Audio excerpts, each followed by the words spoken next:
안녕하세요. 서울 S치과 최승원 원장입니다. 오늘 준비한 내용은 상악동 뼈 이식에 관한 내용입니다. 치과에서 임플란트를 심을 때 뼈 이식을 해야 되는 상황들이 자주 발생을 하는데, 특히 위에 어금니 쪽에 임플란트를 심을 때는 상악동이라는 구조가 있어서 그 구조 때문에 뼈가 양이 부족해서 뼈 이식을 해야 되는 경우가 많이 있습니다. 그리고 이제 워낙에 많이 시술되는 술식이니까 상악동 뼈 이식에 관해서 많이 들어보셨을 텐데요. 오늘 제가 이제 실제 모형을 통해서 상악동의 구조와 상악동의 기능이랄지, 그리고 상악동 뼈 이식이 어떻게 진행되는지 직접 시술을 진행을 하면서 이해를 도울 수 있도록 하겠습니다. 오늘 준비한 상악동 모형입니다. 오늘 이제 상악동 뼈 이식에 관해서 직접 모형상에서 어떻게 진행되는지 설명드릴 예정인데요. 모형을 보시면 이제 치아가 원래 이렇게 있겠죠. 여기는 실습용 모형이기 때문에 이제 치아가 없는 걸 가정해서 빈 상태로 있고요. 상악동이라는 것은 여기가 이제 실제 반쪽인데 코가 있는 부위고, 코 옆으로 이와 같이 머리뼈 속에 비어있는 공간이 있어요. 그래서 상악동은 이 위쪽으로 가면 오스티움이라고 하는데, 이게 한국말로는 제가 뭐라고 하는지 모르겠습니다. 오스티움이라는 그 구멍이 있어서 이 구멍을 통해서 코로 연결돼서 목 뒤쪽으로 넘어가는 이런 통로가 있습니다. 그래서 상악동 안에 뭔가 노폐물이나 균이 있을 때는 이 상악동 안의 막들이 전부 다 오스티움으로 그 노폐물들을 올려서 오스티움으로 빠져나가서, 그런 식으로 상악동이 코와 연결되어 있으면 굉장히 건강한 상태로 유지가 되는 거고, 만약에 어떤 이유로 오스티움이 막혔다, 그래서 이 안에 균이나 노폐물들이 빠져나갈 길이 닫힌다면 안에 고여있게 되고 이 안에 이제 염증이 생기겠죠. 그래서 농이 쌓이게 되고, 그게 바로 축농증이라고 합니다. 그래서 축농증, 흔히 이비인후과에서 축농증 치료를 많이 하시는데, 축농증은 상악동 안에 오스티움이 막히고, 그래서 이 안에 노폐물들이 쌓여서 그 농이 쌓이는 그런 그 병적인 상태다라고 하시면 되겠고요.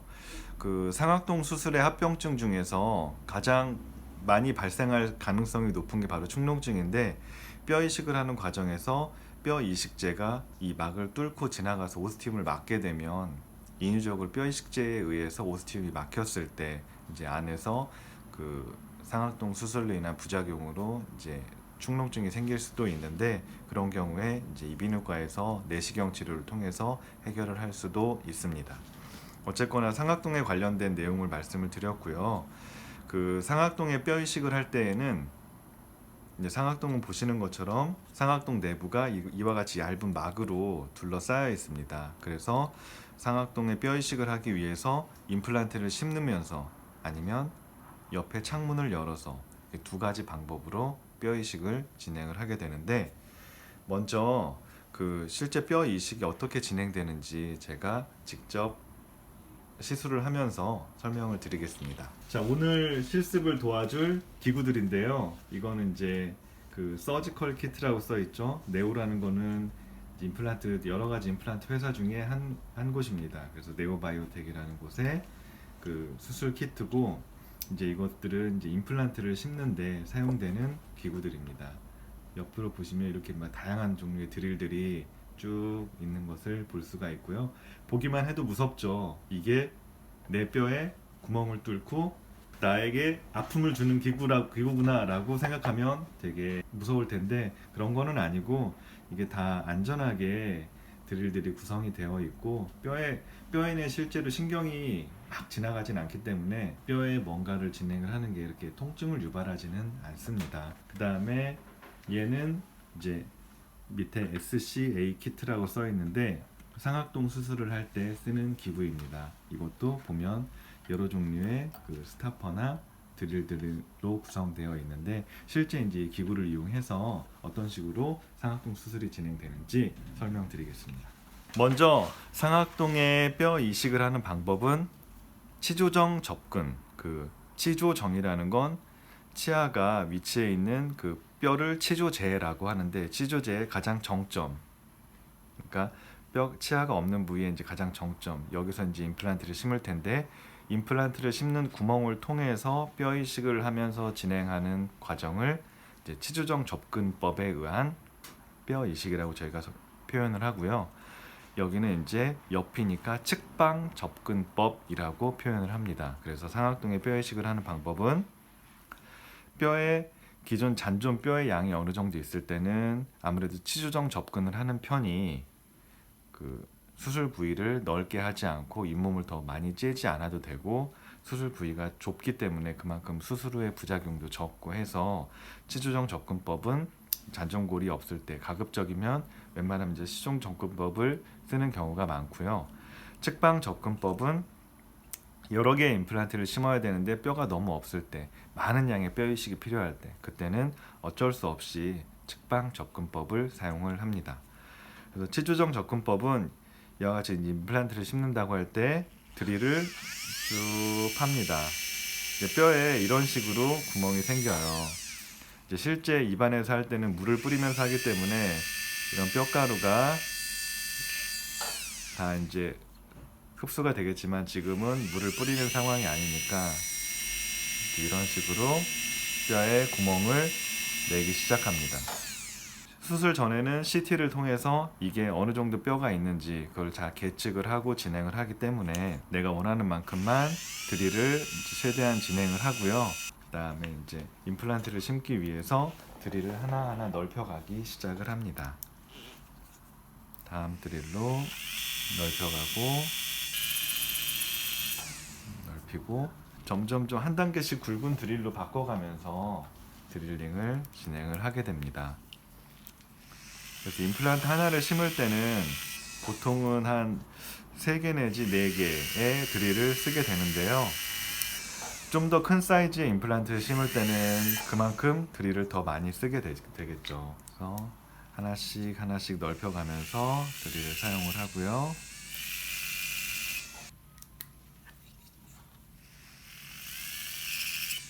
그 다음 여기까지 한 다음에, 예전에는 이 드릴을 통해서 망치질을 해서 뼈 이식을 해서 들어 올리는 그런 식으로 이제 시술을 진행을 했었습니다. 근데 망치질을 하는 게 귀에 되게, 우리 귀 구조를 가만히 예전에 고등학교 때 생물 시간에 배웠던 걸 떠올려 보시면, 귀에는 평형기관들이 있잖아요. 달팽이관, 뭐 세반고리관 이런 거 들어보셨을 텐데, 그 달팽이관 안에 조그만 돌 같은 게 있어서 그 돌의 위치를 가지고 우리가 이제 자세가 어떻구나라는 걸 평형을 유지를 하게 되는데, 이 꽝꽝꽝 망치질을 할 때 그 돌이 막 울려서 그걸로 인해서 부작용들이 발생되는 경우도 많고, 일단 그걸 떠나서 여기다 망치질을 한다는 게 굉장히 그 당하는 환자 입장에서 굉장히 불편한 치료예요. 그래서 한국 사람들은 아이디어가 좋기 때문에 이와 같이 아까 제가 보여드렸던 키트, SCA 키트인데, 이런 키트들이 개발이 돼서 스탑들이 쭉 있어서 필요한 길이만큼의 이걸 해서 드릴링을 하면 상악동 막을 찢지 않고 퐁 뚫어낼 수 있는 그런 드릴들도 나와 있습니다. 그래서 이렇게 퐁 뚫을 때 밑에 보시면 이게 이런 식으로 제가 임플란트 드릴을 진행을 했는데요. 옆에 보시면 이렇게 뚫려 있는 것을 보실 수가 있습니다. 이와 같이 치조정을 통해서 임플란트를 심기 위해 드릴링을 하면서 길이를 정확히 재서 마지막에 그 제가 지금 보여드렸던 SCA란 드릴로 폭 뚫어내면 막은 상하지 않으면서 구멍이 딱 형성이 됩니다. 그래서 이 구멍을 통해서 입안에선 이렇게 보이겠죠? 여기다 이제 뼈 이식을 쭉 하면 실제 상악동 안에서 뼈가 쭉쭉쭉쭉쭉 들어가면서 이제 상악동 막이 들어 올려지게 되고, 이 들어 올려진 곳에서 원래 뼈가 5mm였다면 5mm 정도를 더 뼈 이식을 통해서 들어 올려서 이와 같이 임플란트를 10mm짜리 임플란트를 심을 수가 있게 됩니다. 임플란트를 심으면서 치조정을 통해서 뼈 이식제를 넣고 필요한 길이만큼 이식을 한 다음에 원래 뼈가 5mm였지만 실제 10mm 정도 되는 임플란트를 5mm 정도 뼈 이식을 통해서 상악동 막을 들어 올리고 심을 수 있다. 이게 이제 치조정 접근법이 되겠습니다. 치조정 접근의 장점은 수술 치아가 요만큼만 보이면 되기 때문에 잇몸을 이렇게 많이 젖혀도 되지 않아서 술 후에 통증이나 부종, 붓는 게 좀 덜하고 불편감이 덜하다는 장점이 있습니다. 단점은 이 조그만 구멍을 통해서 뼈 이식을 해야 되기 때문에 제가 이렇게 이만큼 들어 올려도 이 모형의 막은 찢어지지 않지만 실제 상악동의 막은 제가 요만큼만 들어 올려도 이 정도의 압력에도 금방 찢어집니다. 굉장히 얇고 연한 막인데요. 그래서 이게 찢어지지 않게 조심조심 해야 되는데 시야가 좁고 조심조심 하다가 이게 찢어지는 경우들이 생각외로 많이 발생을 합니다. 실제로 눈으로 크게 보지 않고 이렇게 하는 술식이어 가지고 시야가 좁아서 상악동 막이 찢어진다든지 이런 상악동 수술로 인한 부작용이 발생할 가능성이 높다는 점은 치조정 접근의 단점이라고 할 수가 있습니다. 그래도 안전하게 진행을 해서 웬만하면은 크게 문제가 발생을 하지는 않고요. 술 후에 부작용이 적다라는 점 때문에 치조정 접근을 할 수 있는 케이스에서는 치조정 접근을 많이 진행을 하고 있습니다. 그러면 다음으로 측방 접근에 대해서 설명을 드리겠습니다. 다음은 측방 접근입니다. 치조정 접근은 임플란트를 심기 위한 요만한 구멍을 통해서 이식을 했지만 이렇게 했을 때 이식하는 양의 한계가 있겠죠.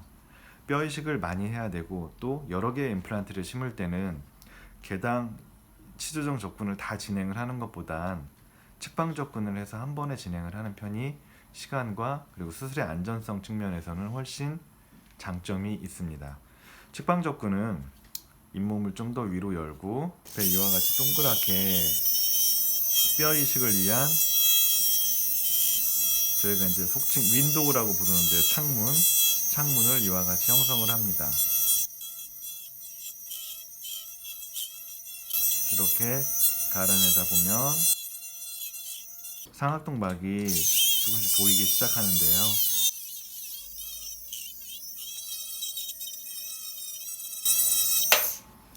이렇게 창문을 형성을 하고 창문을 이렇게 떼어낸 다음에 보시면 이와 같이 이만한 공간을 통해서 상악동 막이 보입니다.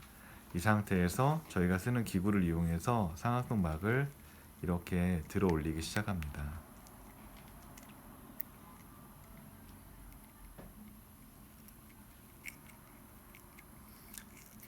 이런 식으로 상악동 막을 옆으로 접근해서 박리를 시켜주는데요.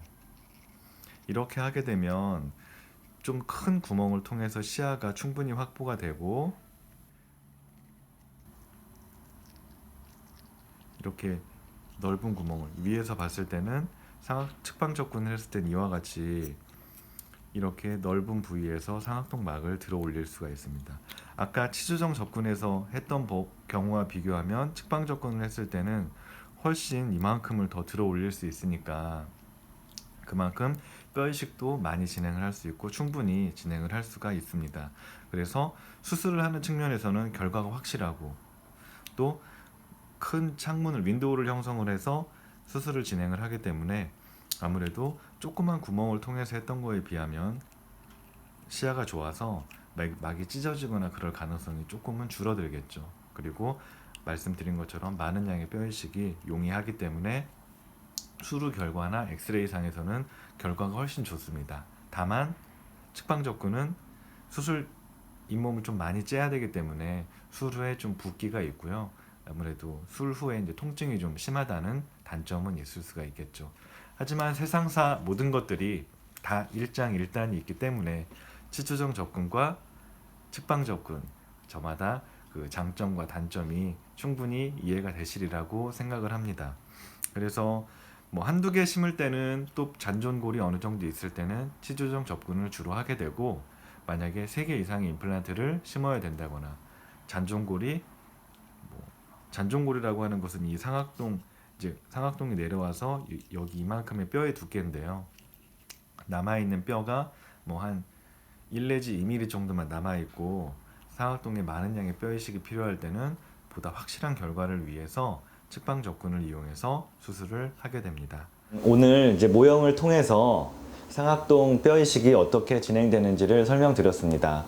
그 상악동 뼈 이식은 모형에서 보여드린 것처럼 치조정 접근법에 의한 뼈 이식과 그다음에 측방 접근법에 의한 뼈 이식 두 가지로 나뉘는데요.